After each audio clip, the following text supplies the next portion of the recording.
This podcast is sponsored today by Janet Brooks, Realty One Group. Realty One Group has 3 locations to conveniently serve you in North Kansas City, Overland Park, and downtown Lee Summit. I can personally recommend Janet as she sold my house a couple of years ago when I was making a difficult life transition. She also just helped my parents downsize and sell their house to find a new home closer to my sisters. Janet is knowledgeable, compassionate, and caring as she works to help you through the real estate process.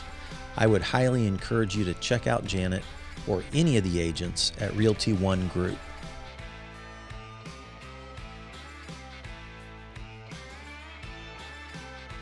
Welcome everybody to Spirituality Adventures. This is a non-judgmental place to explore spirituality, and we're so glad you're here. This is a viewer and listener supported podcast, so we greatly appreciate your support. If you're watching on YouTube, be sure and subscribe to my YouTube channel. Be sure and like, share, and subscribe to any of the social media content platforms that you're using. And then if you go to our website, spiritualityadventures.com, you can make a one-time donation, or with a monthly subscription, you'll gain access to our bonus content. We greatly appreciate it.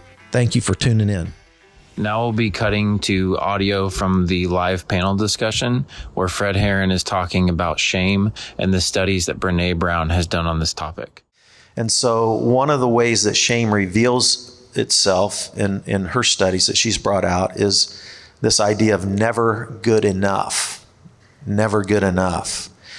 So, and she found that women in general, and this isn't, but this is just in general, women many times experience shame in a certain way, men experience shame in another way. So those are just generalizations. But she would say that for women, many times shame is about imperfection.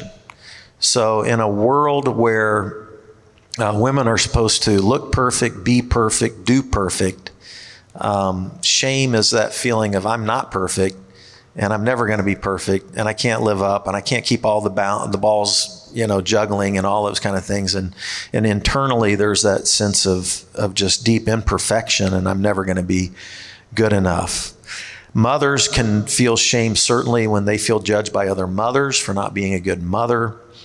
And women can feel shame when they're not good enough or feel like they're not good enough at home, at work, in bed, with their parents, or with their kids. Shame is never enough. For men, again, a generalization, many times shame is failure. A sense of failure at work, a sense of failure in your marriage, a sense of failure in the bedroom, or with money, or with your children. So for men, they can experience shame. Showing fear can be a shameful experience for men. Revealing a weakness, being vulnerable can be a feeling of shame for men. Like they don't want to be weak or vulnerable, right? Being wrong, being criticized, these can all produce shameful experiences. So this is her studies. The other big area that she defined in her studies of shame is this unwanted story or identity. So we experience shame when we have an unwanted story or an unwanted identity. So this could be a story of abuse. This could be a story of failure. This could be a story of unwanted exposure. It could be a story of weakness. It could be a story of imperfection. But at a deep level, we feel flawed and unworthy of love and connection. And shame makes us feel small. This is kind of how we feel. We feel small and we feel like we want to just be invisible and disappear.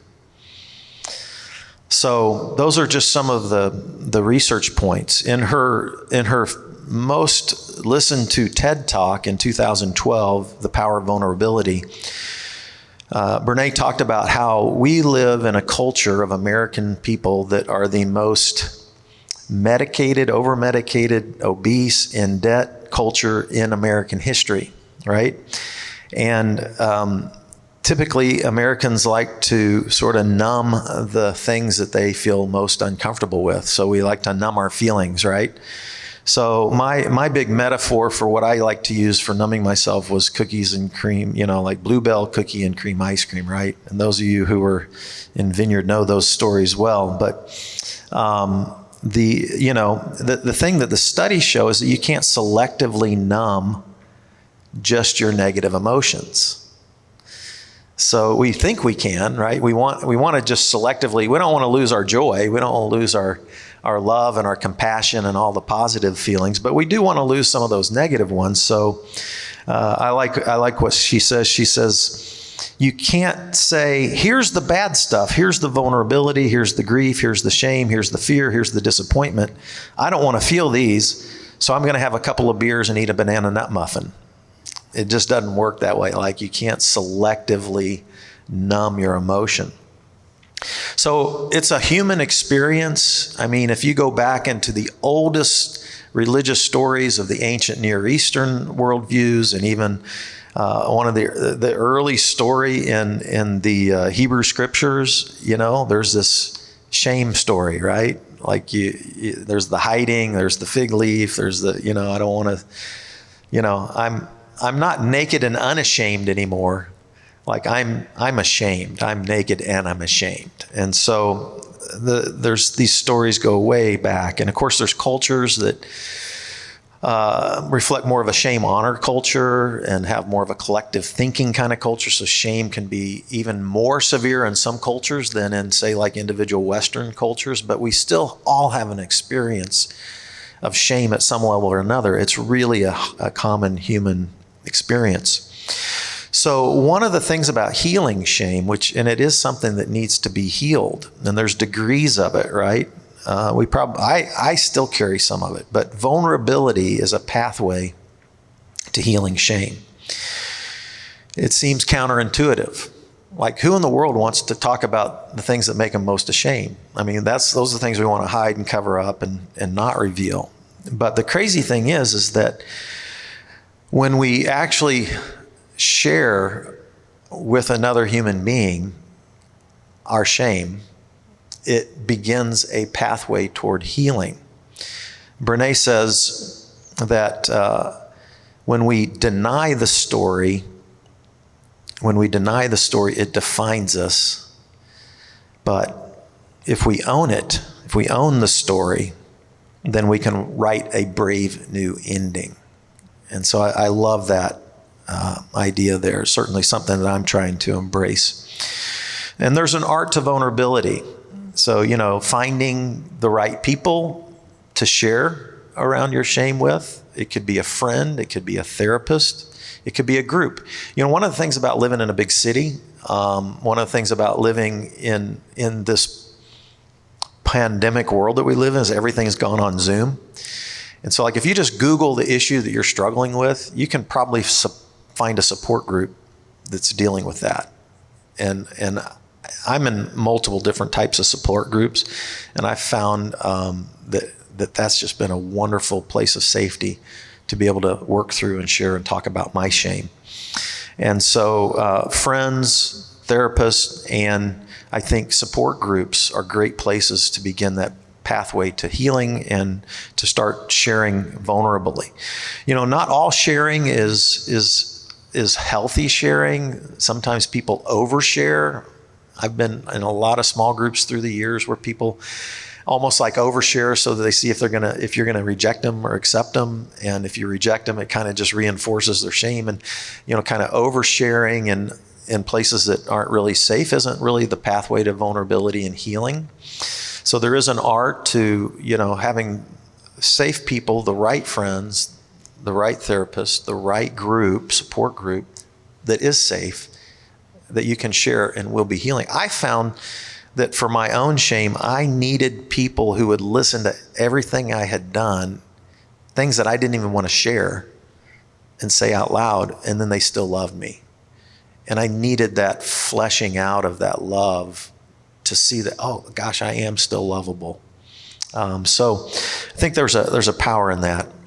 In Brene's book, Daring Greatly, she ends one of her chapters, the chapter called Understanding Combating Shame. She ends with a children's story from the Velveteen Rabbit written in 1922. And it's by Marjorie Williams. It's a children's story. And it's kind of like pre-Toy Story where the animals talk, right? You know, and the children's animals talk. And so there's a rabbit and a skin horse. And they have a conversation. And it's about being real, or about being vulnerable, if you will, okay? So here's how the conversation goes. Real isn't how you are made, said the skin horse. It's a thing that happens to you. When a child loves you for a long, long time, not just to play with, but really loves you, then you become real. Does it hurt? Asked the rabbit. Sometimes, said the skin horse, for he was always truthful. When you're real, you don't mind being hurt. Does it happen all at once, like being wound up, he asked, or bit by bit? It doesn't happen all at once, said the skin horse. You become. It takes a long time. That's why it doesn't often happen to people who break easily, or have sharp edges, or who have to be carefully kept. Generally, by the time you're real, most of your hair has been loved off, and your eyes drop out, and you get loose in the joints and very shabby. But things don't really matter at all like that, because once you're real, you can't be ugly, except to people who don't understand. So I'm going to introduce our panel for tonight, all right, on vulnerability and shame. And I'm going to invite Pam Hausner to come on up. Pam is many things. I've grown to love her very much and appreciate her, but she is a mindful meditation teacher. And that's where my life has intersected with Pam. Thank you for being here, Pam.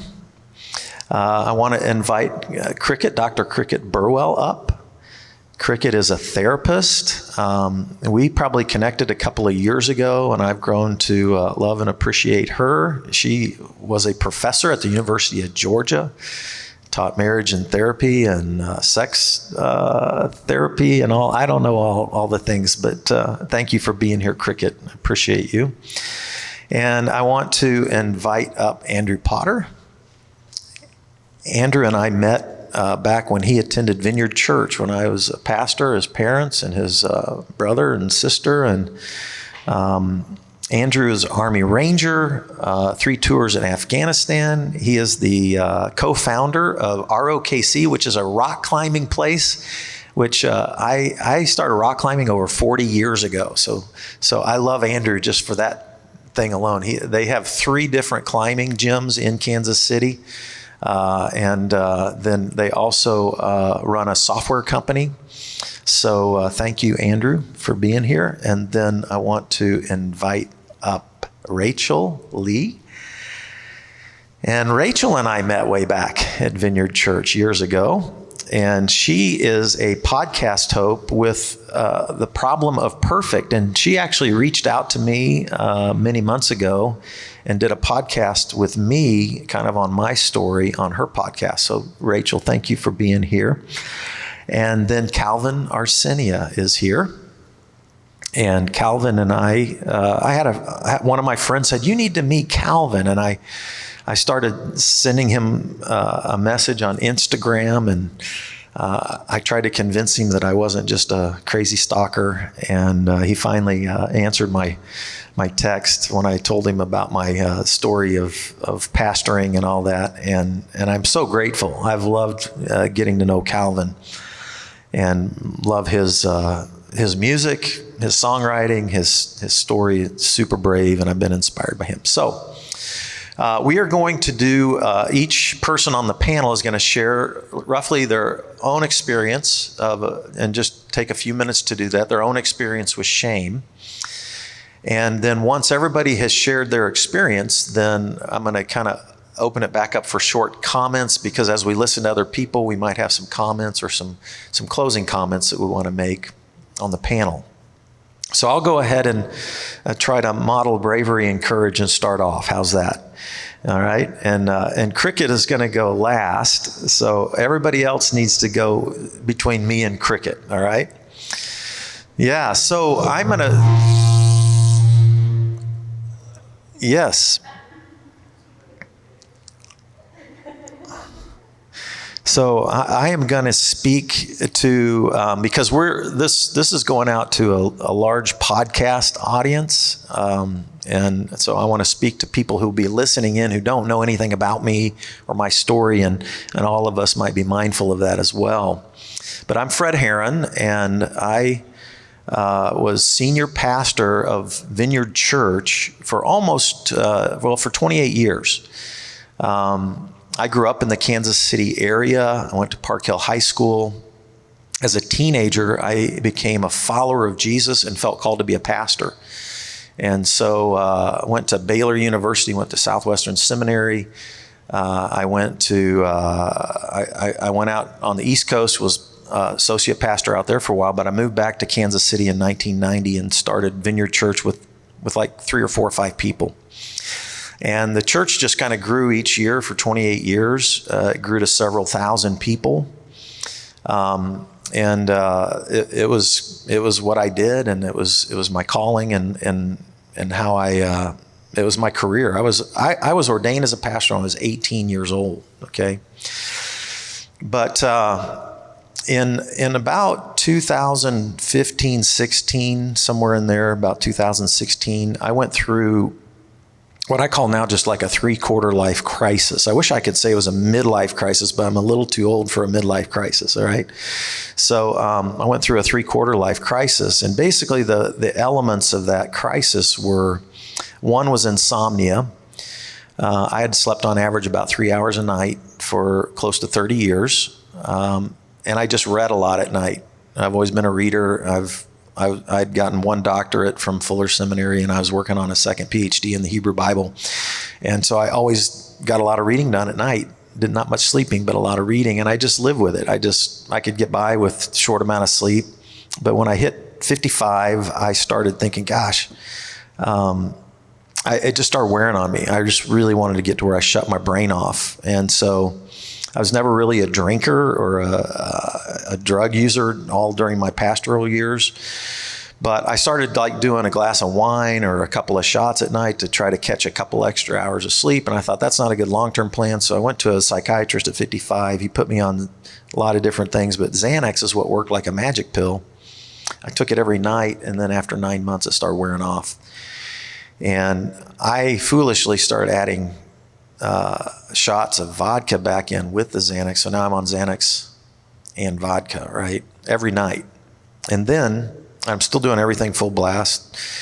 But I also went through a huge ministry burnout experience in 2016 to the point where by the fall of 2016, I really needed a break, and I didn't think I could afford to take one. And I don't mean financially afford, but I just meant there was so much on the calendar that I thought, well, I'll take one in 2018. I'd been burned out before, and I'd always bounced out of it, so I just thought I'd bounce out of it again. So that wasn't a smart move. And then my wife had moved in with her mother to take care of her full time. So I was living alone at home, burned out on Xanax and alcohol. And I was like, oh my goodness. There were marriage issues that had never really been dealt with. And so I ended up being unfaithful, but I hid it. I didn't tell anybody. I was ashamed of it. I didn't want to tell anybody, and that was in the fall of 17. And I think over the course of that next year, nobody really knew what was going on, but by the fall of 2018, I was basically told my board I needed to go to rehab or get off Xanax and alcohol. I was sent to a rehab, ended up being there for 120 days. And while I was in rehab, my story came out in the Kansas City Star Sunday edition, picture on the front page, 2-page article in December of 2018. And then that story, this was while I was in rehab, went not only nationwide but internationally. I had started churches all over the world. And so this story of I was an addict, an alcoholic, and an adulterer went not only citywide but nationwide and worldwide. And it was released on every major religious news feed that is out there. Conservative ones, non-conservative ones everywhere. So while I was in rehab, my board asked for my resignation. My wife filed for divorce, and I came home. I had to put the house up for sale, hire a lawyer. And in 2019, I bottomed out with shame. Like I would say I wasn't suicidal. Like if 10's being on top of the world, 1's being suicidal, I was a 2. And I mean, it was the darkest year I've ever had in my life. My faith felt shattered. So I felt shame because my faith was shattered. I felt shame because I'd been exposed publicly. I'd often preach, I said, how would you like to be in the Bible and your worst moment be recorded in the Bible for everybody to read for all of history? And now I feel like I'm kind of living in that nightmare a little bit because my worst experience just got spread all over. So I felt every kind of shame that I could experience, and it was dark. And I'd got up, and I just didn't even really want to get up and face the day, just day after day after day after day. And I'm not out of that shame yet, but that's the core of my shame. And then I had to go back and look at shame from a religious experience, from how my sexuality operated, how I had shame in my marriage. All these kinds of components to my shame had to be dealt with and processed. And so that is, and I'm still not out of the woods on shame yet, by the way, but I'm healing. I'm getting better. And I thought, well, let's tackle it. So that's what we're doing tonight. So I'm going to quit right there and pass it on to the next panel person.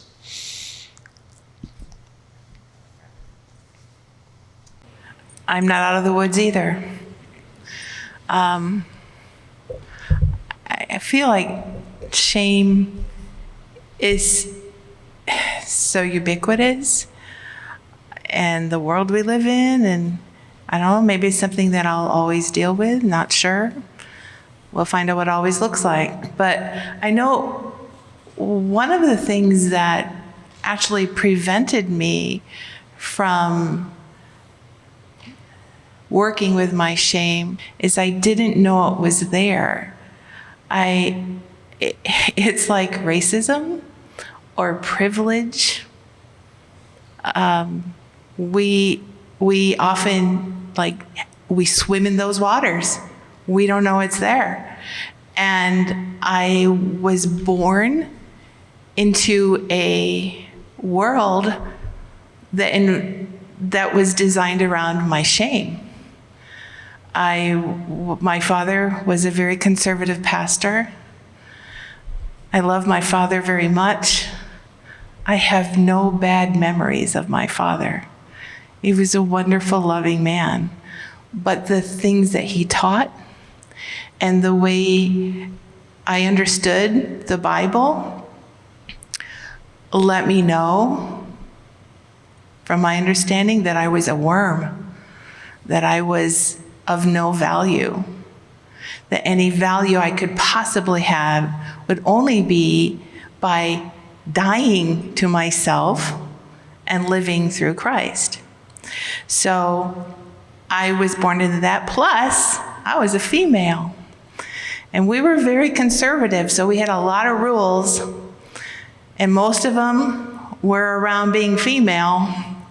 All the things that we should hide, all the ways we should behave, so we're not too loud.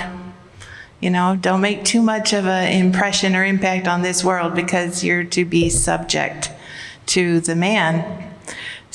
And I was in a family that had, not my dad, not my mom either actually, but a very sharp humor. And I was the youngest. So teasing and being critical was the water I swam in, right?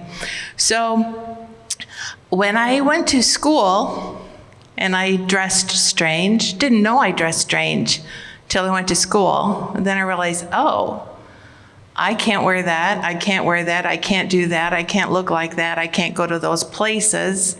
Everything about me let me know I was a freak. And when the kids picked on me, and they were merciless, I thought, of course they would. I'm a freak. I deserved it. I did not know this environment was not to be normal, right? I didn't know I was bullied until like I was in my 40s or 50s, and it dawned on me, oh, duh, that was being bullied.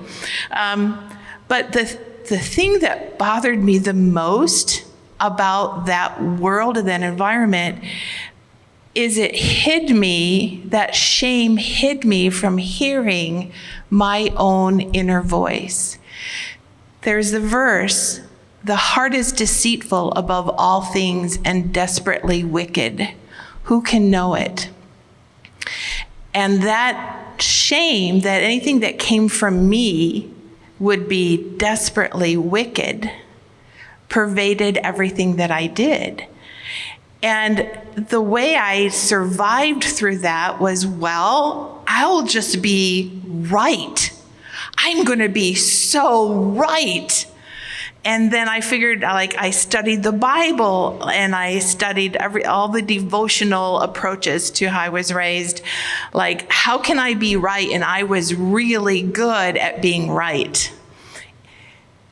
Even though I was younger and I was asking the right questions that might have brought me out of some of that, I accepted the answers that were given because my heart was deceitful, right? So I also created this ability to hide, because that's what shame does. It hides and it isolates. So that's one reason mindfulness is so powerful to me. Mindfulness allows us to look inside and to listen and to look at the layers of what's happening there. And so when I was able to identify shame, and we learn in mindfulness that you don't put aside negative emotions, that you allow them, you recognize them for what this is. In fact, we even kind of dance around the term negative because that causes us to want to avoid it, right? We want to fix it or get over it or spiritual bypass our way around it. So by recognizing it and allowing it to be there, I was then able to transform it.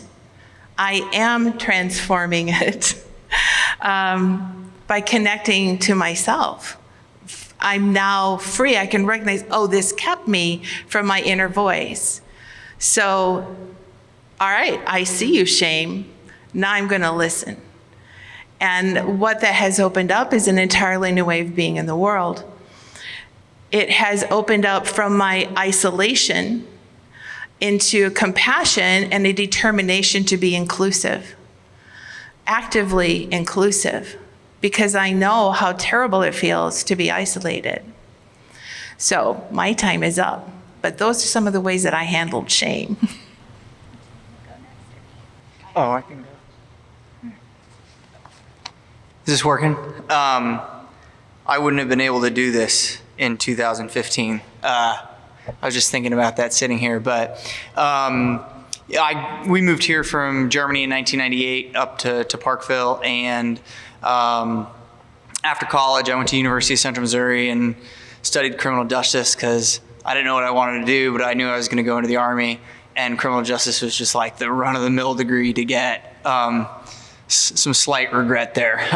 I could have studied anything, and I chose something that I wasn't passionate about. But I joined the Army in 2009, ended up doing 3 tours to Afghanistan as a U.S. Army Ranger, and essentially went through hell. I came back from my 3rd tour in 2014, and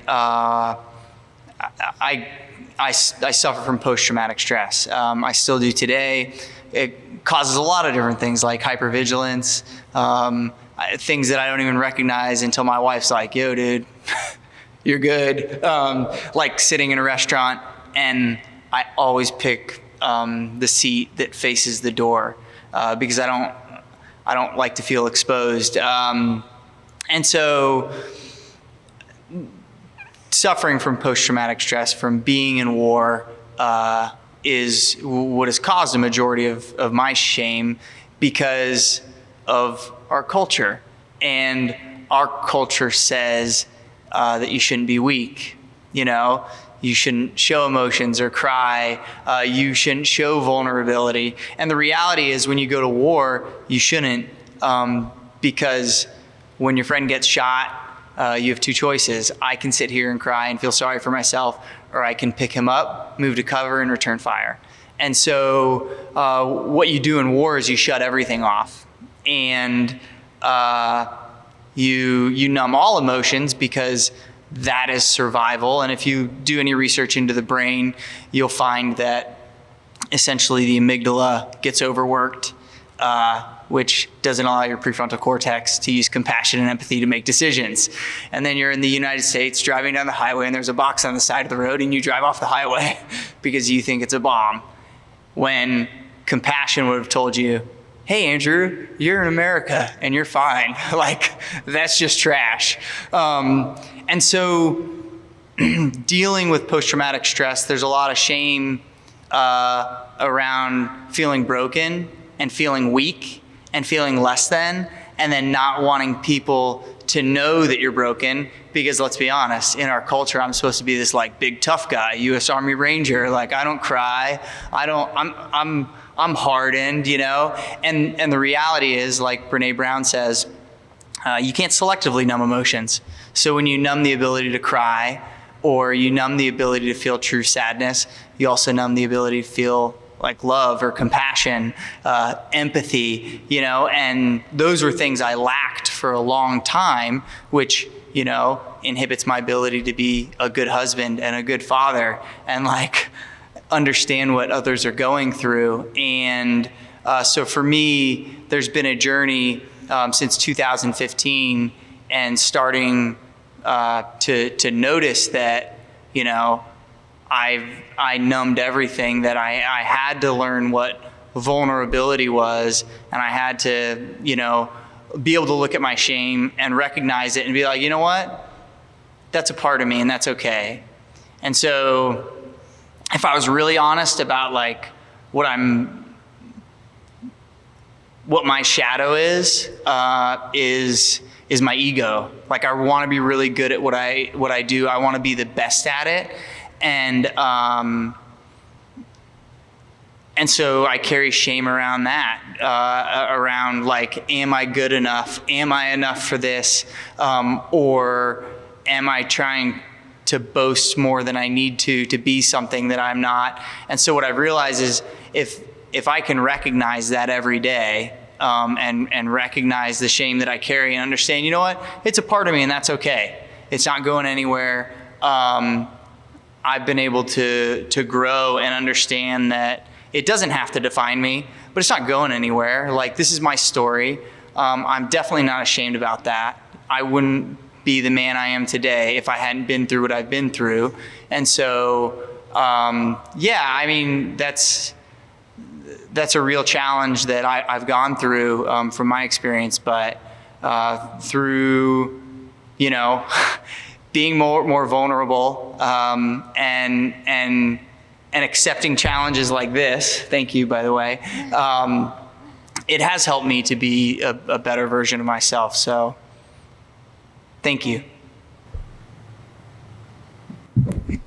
Well, hello, everyone. My name is Rachel, and as Fred mentioned earlier, I started going to the Vineyard Church back when I was a little girl, and that really starts, I think I've always had this feeling of growing up that if I did all the right things, then life would end up okay. I don't know if any of you have ever felt that way too, that if I did A plus B, it would always equal C.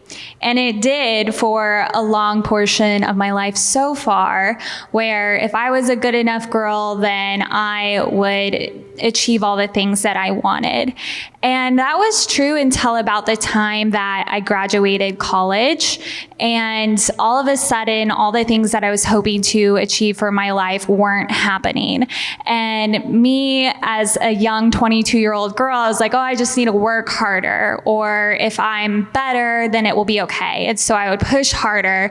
And then I still would not be succeeding in the areas that I really wanted. And I just became so frustrated at myself, frustrated at God, because I grew up in the faith. And it got to the point where I was like, whatever, I just really don't care anymore. And I kind of, I rebelled, but in a quiet way, I guess, because on the outside, no one else knew that I was struggling so much. And that's really where the shame came in, that I started to hide. I was still the normal person of myself to everybody else, but inside I was really in turmoil. And so about 2 years ago, I was approached by my co-host now, Robin, and she asked me to start a podcast that we call The Problem with Perfect. And it's a cross-generational conversation about all the ways that people feel like they have to have it all and be it all to feel worthy. And it's funny because I've never tied shame to that until tonight, where I heard Fred actually literally give the definition, especially with women, that it's always feeling like you have to have it all and be it all. And that's something that honestly I still struggle with to this very day in every area of my life. In my career, I'm not really achieving unless I tell somebody what I do and they have an impressed look on their face. Or I'm not achieving unless I work out all the time and have the best body that would be compared to cultural standards. You name it, of something that somebody would struggle with, of wanting to be enough, and I probably am dealing with it. And really what that has led to in my life has been severe anxiety, to where I feel like I am functioning fine to the outside world, but again, shutting down on the inside, and a lot of imposter syndrome. So shame really bleeds into all these other areas of my life as well. But thankfully, through the podcast, that's actually been a major healer, because through interviewing others and hearing their stories, and then having the vulnerability hang over myself anytime I share something super scary. It's funny because I always think those episodes, no one will want to listen to them and they'll be awful. And then they always end up being our most popular episodes. So what that tells me, and what I've learned as a storyteller, is that when someone, all of these people today, are sharing their stories and being vulnerable and sharing what they have gone through, everybody listening can see themselves within that story, and it helps us know that we're not alone, because really what we all want is to be our vulnerable, authentic selves to the people we love, and they look back and tell us, I love you just as you are. So that's something that I'm trying to learn in my relationships, and like everybody else is saying, understand that shame is a natural part of life, but we can understand it and move forward. So nothing too dramatic, but I think that shame really does impact us in even the small ways every day. My name is Calvin Arcenia. I am a musician, singer-songwriter based here in Kansas City. I also have quite a deep past in the Westernized Christian church. I was involved in ministry, volunteering throughout my high school career, and then became a missionary to Edinburgh, Scotland for 2 years, from 2012 to 2014.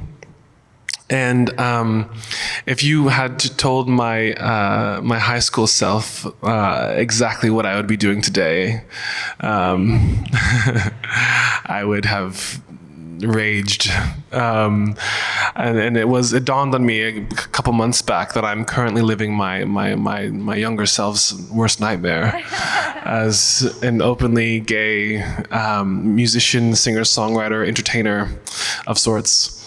But at the same time, I think there might have been this little inkling of relief to say that, you know, that I could live authentically, and that I would be supported, and that I would be loved, and that I would experience love, and that I would experience family, and that I would experience all of these things that I thought would be cut off for someone like me. In the church, we are taught that we were taught that unless you are trying so hard, and we've heard about conversion therapy, and we've heard about all these things, unless you're trying to will away who you are, or the things that seem taboo, or and also deny them, to say that they are not a part of who you are, that you're not actually experiencing them, because our testimony is said to be the thing that is to be the witness of God, and that if we are to be people who have been touched by God, then we should be fixed, and that if we are not fixed, then maybe then how can we be a witness of who God is? If we are not fixed, then how can we tell other people about this God? And is his power thorough enough if it hasn't fixed the one who's telling other people about him?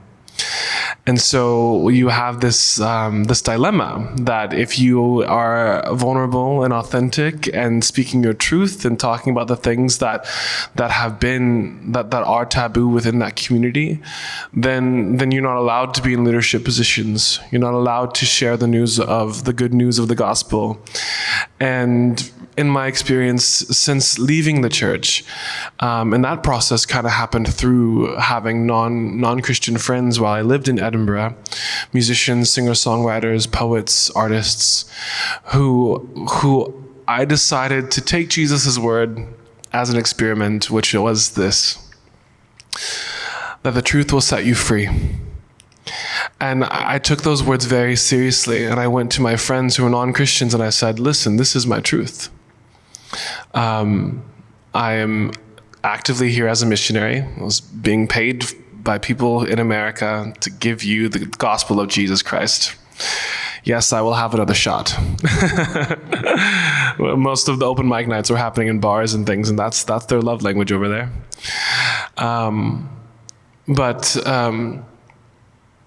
And what I realized is that, they continued to offer me compassion and to say, that's okay, whatever, I love you as you are, who you are.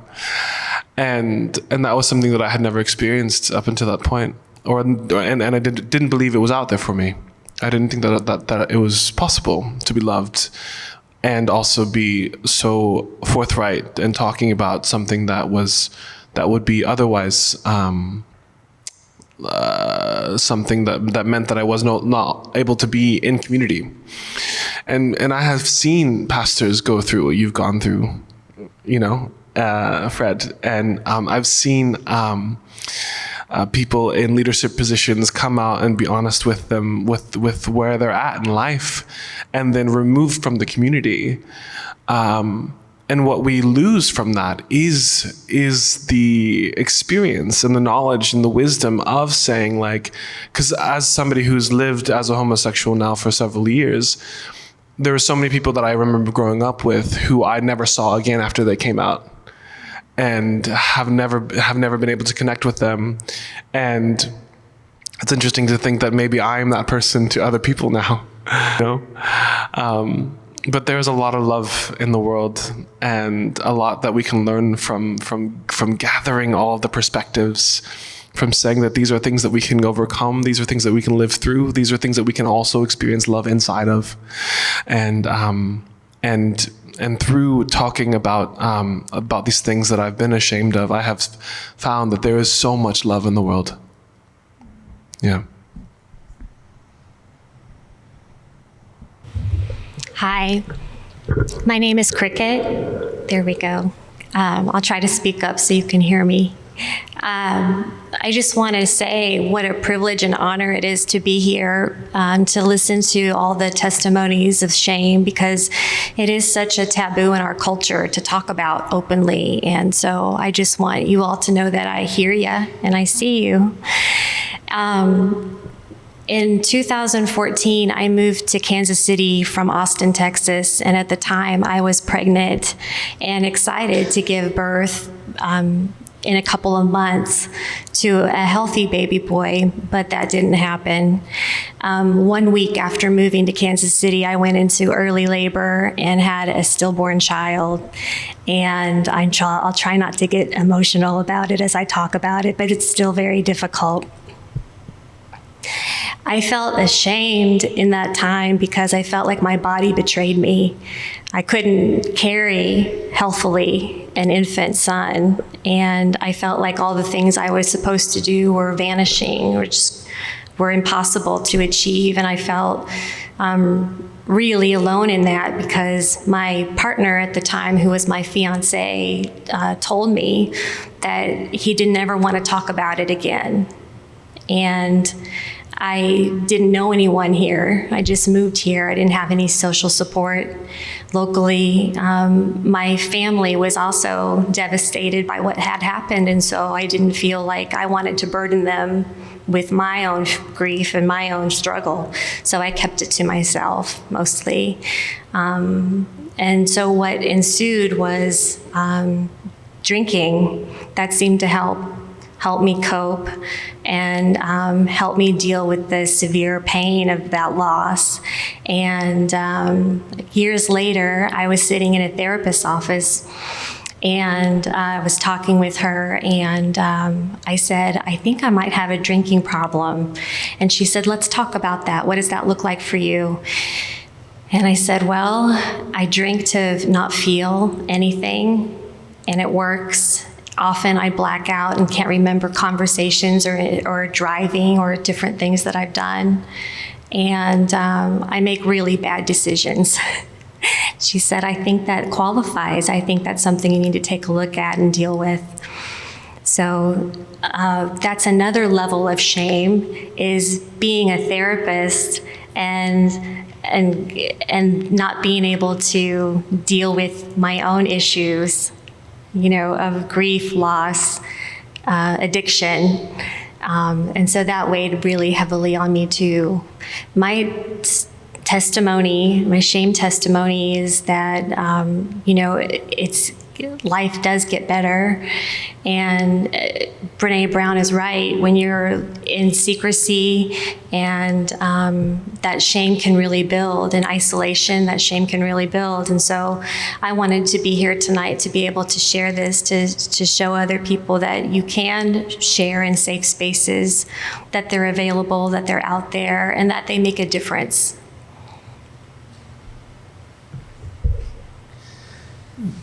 Thanks to all of you. One of the things that I love about this panel and other people who own their stories and talk about the hard things is that there is the bravery and the courage of the people that do that.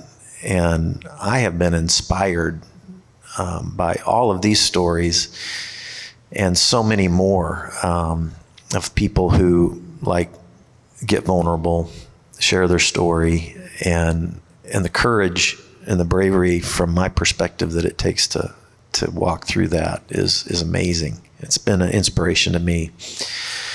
So I would just wanted to, as you heard other people's stories here tonight, I thought if any of you have a comment that you'd like to add, it could be either to your own story or maybe a reflection that came to your mind as somebody else shared. I just want to open that up for any of you that would like to share a closing thought or comment as it relates to what we just talked about as a panel.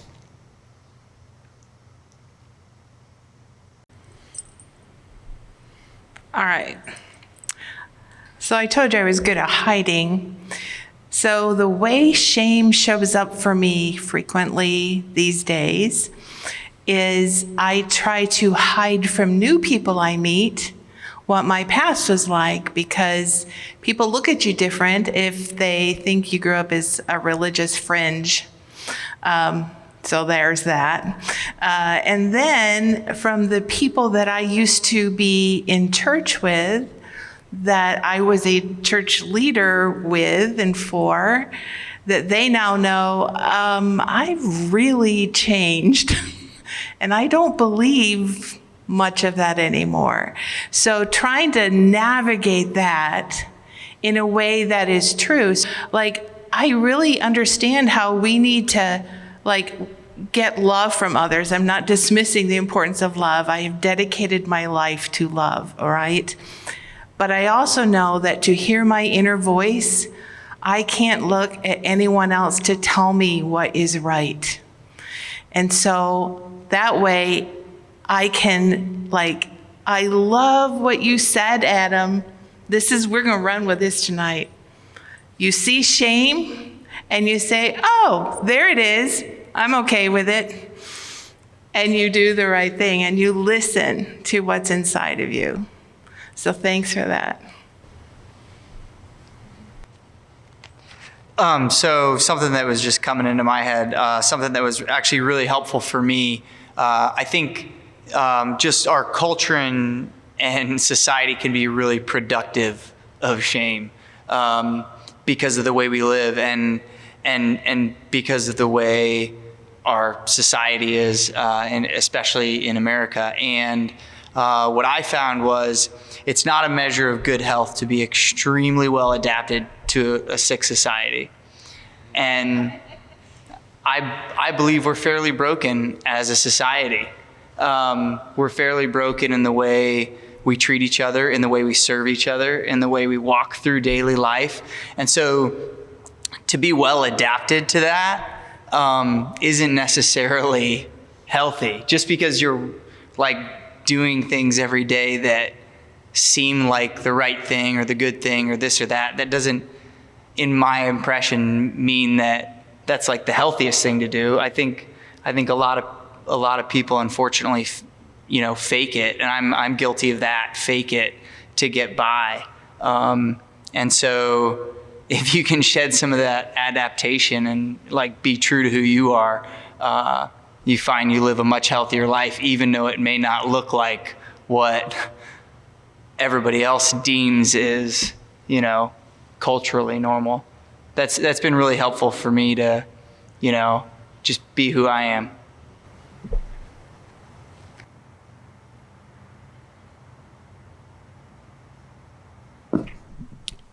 I think it's really important to find safe spaces, and especially as somebody who had to live closeted and transition out of that space. For years, I lived two lives, if not more, working in Christian spaces, and then also trying to find myself. And whenever I speak to young people in particular, I always try to urge them to not just go and burn every bridge that you have today. This is a journey. This is a process. However, what you can do is find safe places to be and invest in those places. This concludes today's episode. Thanks for tuning in and listening. Remember, if you're watching on YouTube, subscribe to my YouTube channel. Remember to like, share, or subscribe to the social media platform that you're using.